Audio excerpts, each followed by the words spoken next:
hate. अगले दिन रीत अपने कमरे में बंधी हुई थी। तभी 2 सिक्योरिटी गार्ड्स रूम में आकर रीत की रस्सी को खोलने लगे। रस्सी खोलकर वो दोनों सिक्योरिटी गार्ड्स बिना कुछ बोले रूम के बाहर चले गए।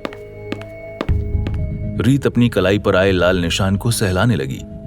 तभी दरवाजा फिर से खुला और 2 लड़कियां हाथ में शादी का लाल जोड़ा, ज्वेलरी और मेकअप किट के साथ अंदर आईं। उन्होंने सारा सामान एक टेबल पर रख दिया। वो शादी का जोड़ा और बाकी सामान देखकर रीत का दिल घबराने लगा। ये सब क्या है? क्या कर रहे हो तुम लोग? कोई कुछ बताएगा? रीत की बातों का उन दोनों पर कोई असर नहीं हो रहा था। दोनों लड़कियां अपनी चीजों को सही जगह पर रखकर वापस कमरे से बाहर चली गईं। ये सब क्या है? क्या प्लान कर रहा है जिंदल? रीत अपने ख्यालों में खोई थी। तभी फिर से दरवाजा खुला और 2 मेकअप आर्टिस्ट अंदर आईं। उनमें से एक लड़की रीत के करीब आई और बोली, मैम, आप जरा इधर आ जाइए, आपको रेडी करना है। रेडी करना है? What do you mean? क्या हो रहा है यहाँ पे? मैम, हमें के सर ने ऑर्डर्स दिए हैं आपको रेडी करने के। इससे ज्यादा हमें कुछ नहीं पता। Who is this के? तभी एक बार फिर कमरे का दरवाजा खुला और के अंदर आया। मैं हूँ के, जिंदल सर का असिस्टेंट। जिंदल सर ने कहा है आपको रेडी करने के लिए। आज शादी है आपकी जिंदल सर से। What? शादी? तुम्हारे जिंदल सर पागल हो गए हैं? सॉरी मैम, चीखने चिल्लाने का कोई फायदा नहीं। मैं जिंदल सर के ऑर्डर्स पूरे किए बिना नहीं जाऊंगा। फिर के ने उन मेकअप आर्टिस्ट से कहा, तुम लोग देख क्या रहे हो? मैम को रेडी करो, टाइम नहीं है हमारे पास। क्या पागलपन है ये? मैं नहीं हो रही रेडी। मैं ये शादी नहीं करूंगी। तभी मिस्टर जिंदल रेड शेरवानी में कमरे में दाखिल हुए। पागलपन तुमने अभी देखा कहाँ है? अभी तो बस शुरुआत है मेरी जान। आगे आगे देखो होता है क्या। सरप्राइजेस बहुत पसंद है ना तुम्हें? कैसा लगा मेरा ये वेडिंग सरप्राइज? तुम पागल हो गए हो। You are a bloody psycho। रीत, तुम्हें यकीन नहीं होगा, मैंने तुम्हारे लिए एक बहुत खूबसूरत सरप्राइज प्लान किया है। और मिस्टर जिंदल जबरदस्ती रीत का हाथ पकड़कर उसे विंडो के पास लेकर आए।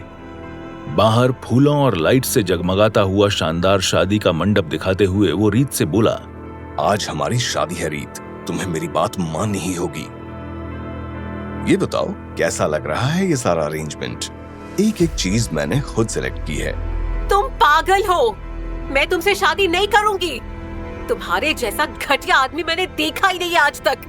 तुम्हारी मर्जी अब मायने नहीं रखती रीत। अब तो बस वही होगा जो मैं चाहता हूँ। तभी जिंदल के इशारे पर 2 गुंडे आकर रीत को पकड़कर बाहर ले जाने लगे। रीत को जबरदस्ती शादी के मंडप पर ले जाया जा रहा था। वो लड़ रही। आओ रीत, अब और नहीं रुक सकता मैं। Let's get married. जिंदल ने रीत का हाथ पकड़कर उसे जबरदस्ती मंडप पर बैठा दिया और उसके इशारे करते ही पंडित जी ने मंत्र पढ़ना शुरू कर दिया था। पर तभी वहां एक चमचमाती कार आकर रुकी और उस कार से बाहर आते शख्स को देखकर जिंदल और रीत दोनों की आंखें फटी की फटी रह गईं। ये शख्स और कोई नहीं बल्कि विक्रम था। रीत को छोड़ दो।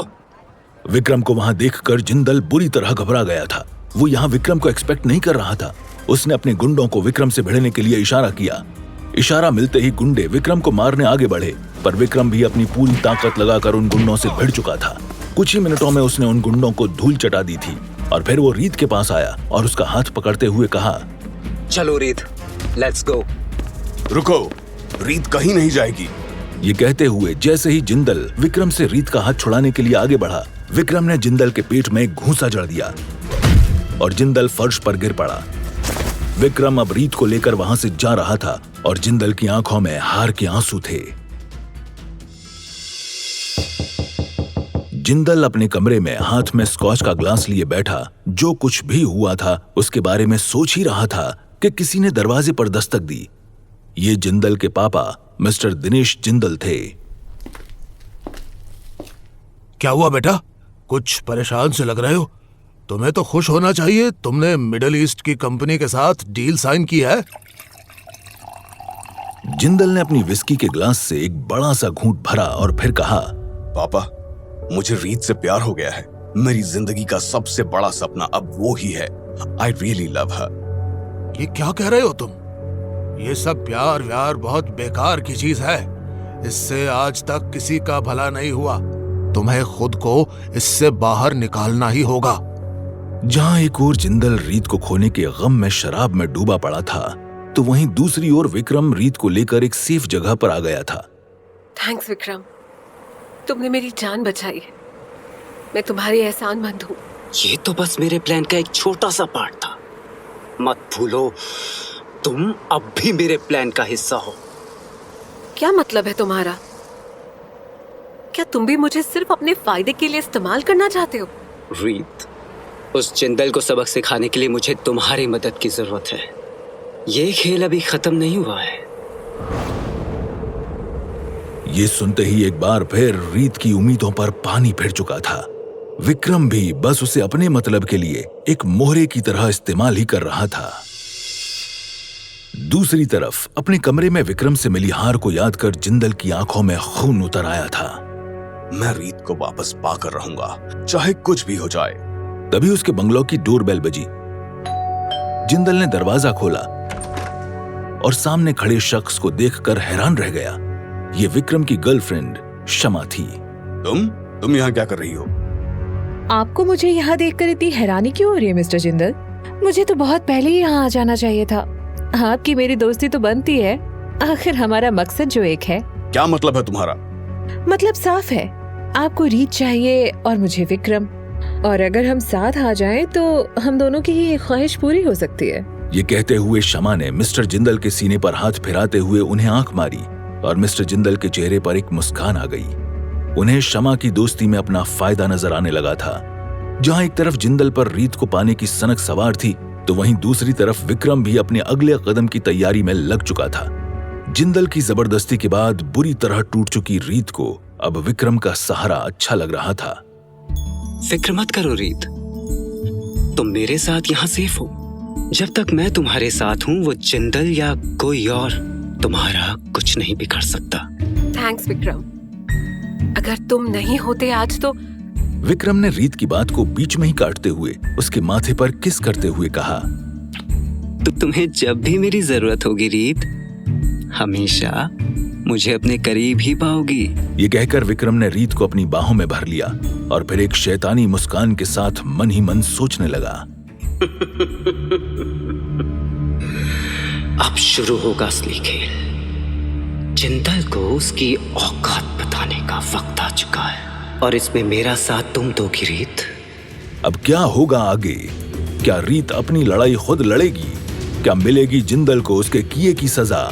और क्या है विक्रम का असली प्लान? जानने के लिए सुनिए लड़की बड़ी अनजानी है, सिर्फ ए टैप पर।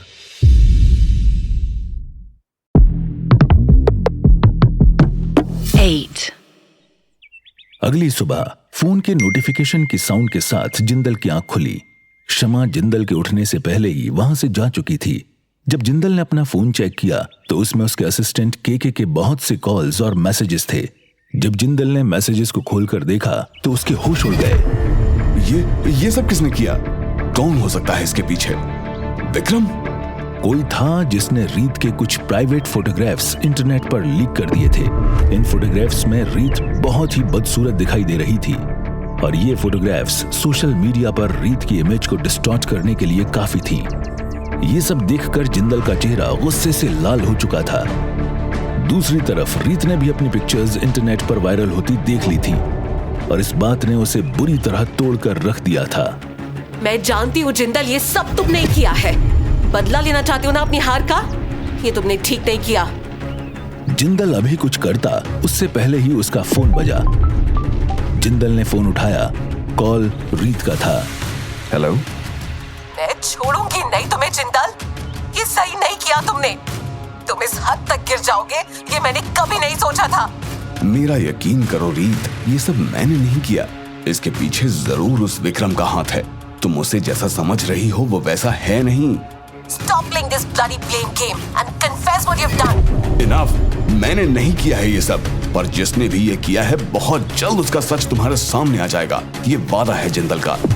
इतना कहकर जिंदल ने फोन डिस्कनेक्ट कर दिया। रीत गुस्से से अपने दांत पीसकर रह गई। थोड़ी देर बाद जिंदल ने किसी को फोन लगाया।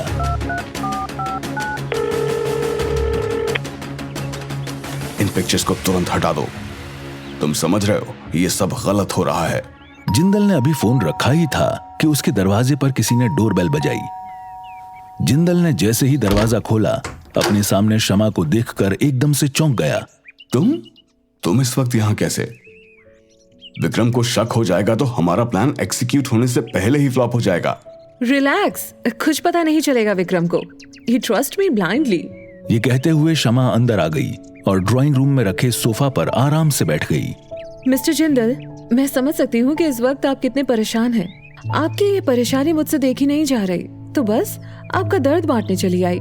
शमा ये कहते हुए जिंदल के काफी करीब आ गई थी। जिंदल, जिस पर से अभी भी रीत का नशा पूरी तरह उतरा नहीं था और काफी परेशान भी था, शमा की चाल को समझ नहीं पाया। उसे इस मुश्किल वक्त में शमा के मीठे बोल बहुत राहत दे रहे थे। सब ठीक हो जाएगा मिस्टर जिंदल, आप बिल्कुल फिक्र मत कीजिए। रीत आपकी है और हमेशा आपकी ही रहेगी। एक ना एक दिन उसे आपका प्यार जरूर समझ आएगा। थैंक यू शमा। मुझे नहीं पता था कि विक्रम जैसे आदमी की गर्लफ्रेंड इतनी काइंड और सेंसिबल होगी। Thanks for your concern. जहां एक तरफ जिंदल उन पिक्चर्स को इंटरनेट से हटवाने के लिए एड़ी चोटी का जोर लगा रहा था, तो वहीं दूसरी तरफ विक्रम जानता था कि ये ही सही मौका है रीत को अपनी साइड करने का। इस वक्त रीत मेंटली बहुत वीक फील कर रही थी और बस इसी बात का फायदा विक्रम को उठाना था। रीत, मैं जानता हूं तुम इस वक्त बहुत अकेला महसूस कर रही हो, पर मेरे होते हुए तुम अकेली नहीं हो। ये जो कुछ भी हो रहा है तुम्हारे साथ, इसका हम दोनों मिलकर सामना करेंगे। हम दोनों के बीच जो कुछ भी हुआ है उसे तुमने देखा है। हम साथ हो सकते हैं।